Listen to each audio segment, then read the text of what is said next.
Ce manuscrit de 1592 est la plus ancienne pièce de l'exposition. On y annonce la construction d'un collège des Jésuites à Périgueux, à l'emplacement de l'actuel espace Mitterrand. Mais c'est plus tard, au XIXe siècle, que l'enseignement a pris son envol en Dordogne.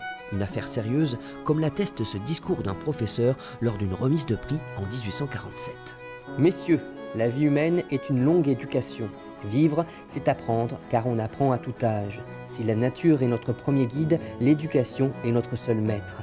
À partir de 1880 et des lois Ferry qui instaurent l'éducation gratuite et obligatoire, des écoles vont pousser aux quatre coins du département.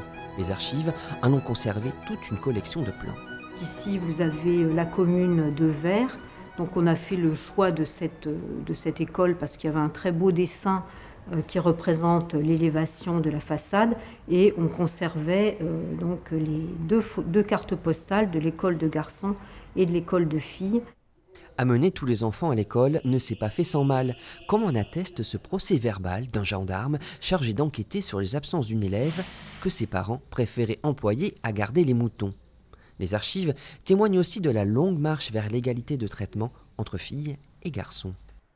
Au XIXe siècle, l'enseignement est tout d'abord conçu, l'enseignement public, est tout d'abord conçu, en tout cas pour le secondaire, pour les garçons. Et c'est très tardivement, dans les années 1880, qu'on pense à créer un véritable enseignement secondaire pour les filles.